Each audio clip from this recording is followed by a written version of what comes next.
Welcome back. పౌరుషాలకు పుట్టినిల్లు, రాజకీయాలకు రాజధాని, ఉద్దండులైన నాయకులకి కోట. గుంటూరు జిల్లాలోనే కాదు, రాష్ట్రంలోనే నర్సరావుపేటది ఓ ప్రత్యేక స్థానం. సుదీర్ఘ చరిత్ర కలిగిన ఈ పట్టణం ఇప్పుడు ఓ అరుదైన ఉత్సవానికి వేదిక కాబోతోంది. నర్సరావుపేట మున్సిపాలిటీ ఏర్పడి 100 ఏళ్లు పూర్తయిన సందర్భంగా శత జయంతి ఉత్సవాలకి అంగరంగ వైభవంగా ముస్తాబవుతోంది.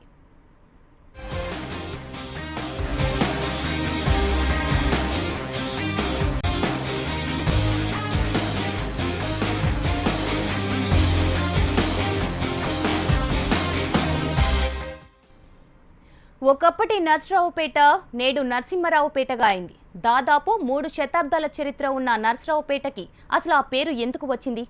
ఈ ప్రాంతం గురించి చరిత్ర ఏం చెబుతోంది? ఎలా గుంటూరు జిల్లా రాజకీయాల్లో విశిష్ట స్థానాన్ని సంపాదించిందో ఓసారి చూద్దాం.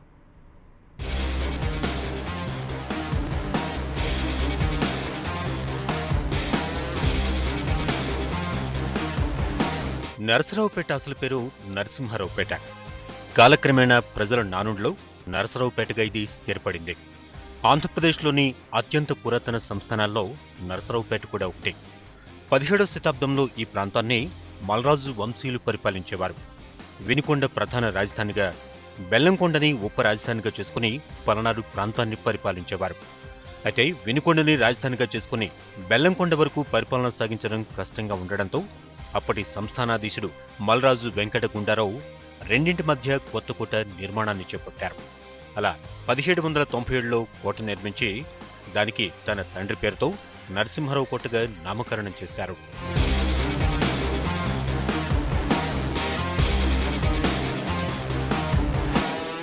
మల్రాజు వెంకట గుండారావు ఏనుగంబారి మీద రాకపోకలు సాగించేవారు. అందుకోసం భారీ సింహద్వారం నిర్మించారు. కోట నిర్మాణం పూర్తయ్యాక సంస్థానాధీశుని రాకపోకలతో క్రమంగా ఈ ప్రాంతంలో అనేక చేతివృత్తుల వారు స్థిర నివాసం ఏర్పరచుకున్నారు. మల్రాజు వంశీయులు కూడా ఇక్కడికి వచ్చేవారికి ఉచితంగా ఇళ్ల స్థలాలు కేటాయించడంతో క్రమంగా నరసింహారావు కోట ఓ పట్టణంగా రూపుదిద్దుకుంది.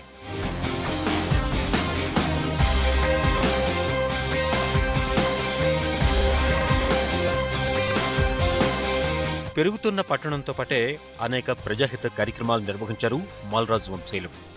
చెరువులు, బావులు తవ్వించడం, చేతి వృత్తుల వారికి 100 ఎకరాలు దానం చేయడం, వివిధ మతస్థులకు ప్రార్థనా మందిరాలు కట్టించడం లాంటివి చేశారు. అలా 19వ శతాబ్దం వరకు కూడా ఈ ప్రాంతం మల్రాజు వంశీయుల పాలనలోనే ఉంది.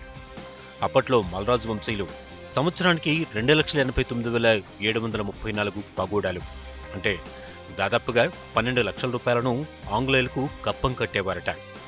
అలా పట్టణం విస్తరించి 1915లో నరసరావుపేట పురపాలక సంఘంగా ఏర్పడింది. అనంతరం 13 ఏళ్ల పాటు నరసరావుపేట మున్సిపల్ చైర్మన్లుగా మల్రాజు వంశీయులే పనిచేశారు. వారి కాలంలోనే మున్సిపాలిటీ 2వ గ్రేడు నగరంగా ఎదిగింది.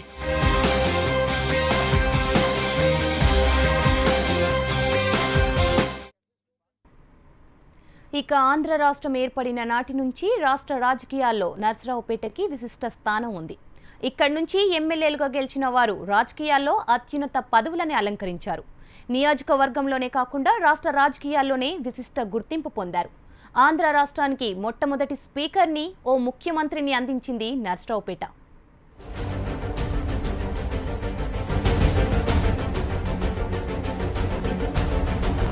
ఆంధ్ర రాష్ట్రం ఏర్పడిన తర్వాత 1952లో నరసరావుపేట నియోజకవర్గంగా మారింది.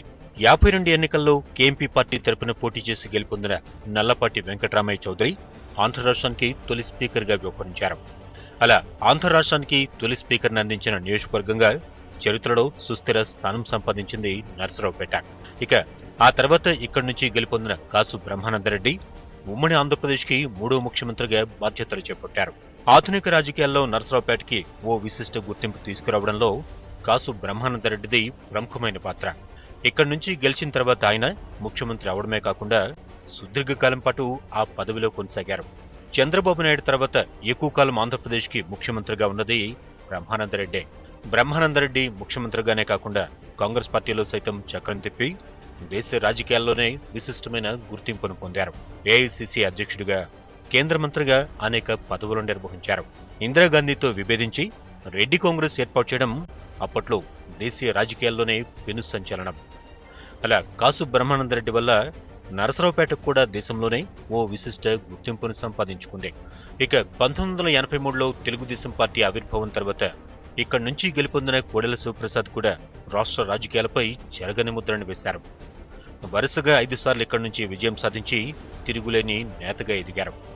ప్రస్తుతం ఇక్కడ వైసీపీ నుంచి గెలుపొందిన గోపిరెడ్డి శ్రీనివాసరెడ్డి ఎమ్మెల్యేగా ప్రాతినిధ్యం వహిస్తున్నారు. అన్ని రంగాల్లో ఈరోజు విద్యారంగం, వ్యాపార రంగం, అన్ని రంగాల్లో కూడా నరసరావుపేట పట్టణం ఒక ప్రత్యేక స్థానం. మరి మొట్టమొదటి స్పీకర్గా నల్లపాటి వెంకటరామయ్య గారు కూడా అప్పుడు స్పీకర్గా పనిచేశారు. కాసు బ్రహ్మానందరెడ్డి గారు ముఖ్యమంత్రిగా పనిచేశారు. అట్లానే ఇప్పుడు కోడెల శివప్రసాదరావు గారు కూడా అన్ని మంత్రి పదవులు కూడా అనుభవించారు. ప్రత్యేక స్థానం ఉంది. రాజకీయంగా బాగా చైతన్యం గల నియోజకవర్గం. ఇప్పుడు 100 ఏళ్ల వేడుక జరుపుకుంటున్న నరసరావుపేట మున్సిపాలిటీ గుంటూరు రాజకీయాలకే కేంద్ర బిందువుగా ఉంది. విశాలమైన గుంటూరులో పల్నాడు రాజకీయాలు ఒక రకంగా ఉంటే డెల్టా ప్రాంతంలో మరో రకమైన రాజకీయాలుంటాయి. నరసరావుపేట మాత్రం ఈ 2 రకాల రాజకీయాలకి కేంద్ర బిందువుగా ఉంటుంది. పల్నాడు ప్రాంతానికి ముఖద్వారంగా ఉండే నరసరావుపేటలో మొదటి నుంచి కూడా రాజకీయ చైతన్యం ఎక్కువే. అందుకే అభివృద్ధిలో కూడా నరసరావుపేట ముందుంది. అందుకు ప్రధానమైన కారణం ఇక్కడ ప్రాతినిధ్యం వహించిన నాయకులే అని చెప్పాలి.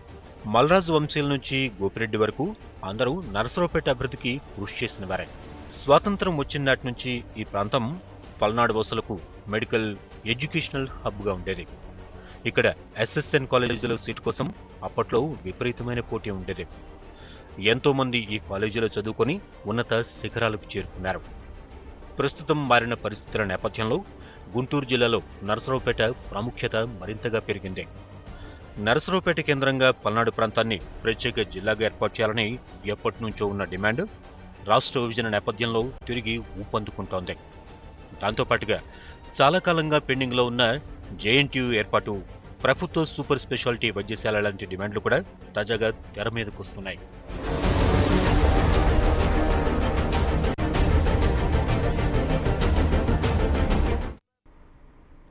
నరసరావుపేట గురించి చెప్పేటప్పుడు ఓ వ్యక్తి గురించి చెప్పకపోతే అది అసంపూర్ణంగా మిగిలిపోయినట్టే.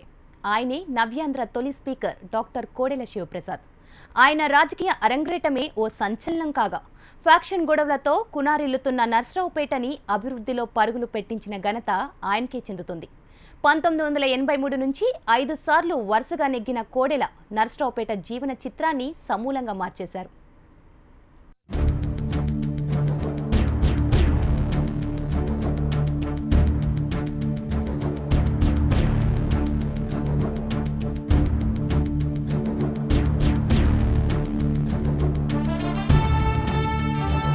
డాక్టర్ కోడెల శివప్రసాద్ ఎన్టీఆర్ పిలుపుతో రాజకీయ రంగ ప్రవేశం చేశారు. అప్పటికే డాక్టర్గా నరసరావుపేటలో ఆయన పేరు మారుమోగుతోంది. పేద ప్రజలకి వైద్యాన్ని అందుబాటులోకి తెచ్చింది ఆయనే అని ఇప్పటికీ అక్కడి ప్రజలు అభిమానంగా చెప్పుకుంటారు. రాజకీయాల్లోకి ప్రవేశించిన తర్వాత నరసరావుపేటలో ఆయన భాగస్వామ్యం లేకుండా ఏదీ జరగలేదు. నరసరావుపేటలో ఏ మూల చూసినా కూడా ఆయన మార్పు స్పష్టంగా కనపడుతోంది. 5 సార్లు ఎమ్మెల్యేగానే కాకుండా సుదీర్ఘకాలం మంత్రిగా పదవులు నిర్వహించిన కోడెల నరసరావుపేటని ఆదర్శ పట్టణంగా తీర్చిదిద్దారు. పేదలకి ఇళ్లు, రోడ్లు, అండర్ గ్రౌండ్ డ్రైనేజీ, సురక్షిత మంచినీరు, ఆధునిక హంగులతో క్రీడా మైదానం, భువనచంద్ర ఆడిటోరియం, ఒక్కటేంటి అభివృద్ధికి చిరునామాగా నిలిచే ప్రతి పనులోనూ ఆయన భాగస్వామ్యం ఉంది. పచ్చదనం పెంపొందించడం, పరిసరాలని పరిశుభ్రంగా ఉంచుకోవడంలో ప్రజలని భాగస్వాములు చేస్తూ నూతన ఆలోచన విధానానికి నాంది పలికారు. కోడెల కృషి వల్లే 100% మరుగుదొడ్లు ఉన్న పట్టణంగా నిలిచింది నరసరావుపేట. మున్సిపాలిటీ 100 సంవత్సరాల పండుగ. ఇది ఒక ఉద్యమంలాగా తీసుకోవాలని, ఉత్సవంలాగా కాదు, వేడుకలాగా కాదు, ఒక ఉద్యమంలాగా తీసుకోవాలనుకున్నాం. 6 నెలల బట్టి ఈ పట్టణానికి ఏం కావాలి అని ఆలోచించి ఈ పట్టణంలో మెరుగైన జీవనం కోసం, మెరుగైన వసతుల కోసం అనేక కార్యక్రమాలు చేపట్టాం. దాదాపు 250 కోట్ల రూపాయలు విలువైనటువంటి పనులు ఇక్కడ చేపట్టడం జరిగింది. హిందువులకు సంబంధించిన 3, ముస్లింలకు సంబంధించిన 1, క్రిస్టియన్లకు 1 శ్మశాన వాటికలు బాగు చేస్తున్నాం 7 కోట్ల రూపాయలతోటి. అనూహ్యంగా ప్రజలు స్పందించారు.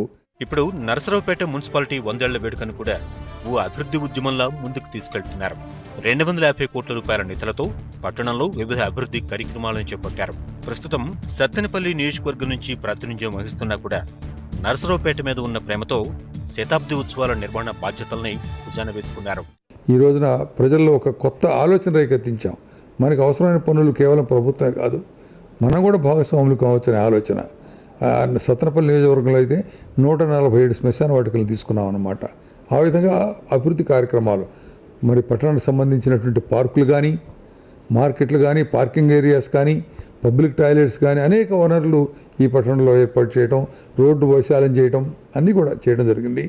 దాంతోపాటు పేదవాళ్ళకు కావాల్సినటువంటి సంక్షేమ కార్యక్రమాలు 1500 ఇళ్ళు, ఒక్కొక్క ఇల్లు 5.5 లక్షల రూపాయలతోటి పేదవాళ్ళకు నిర్మిస్తున్నాం.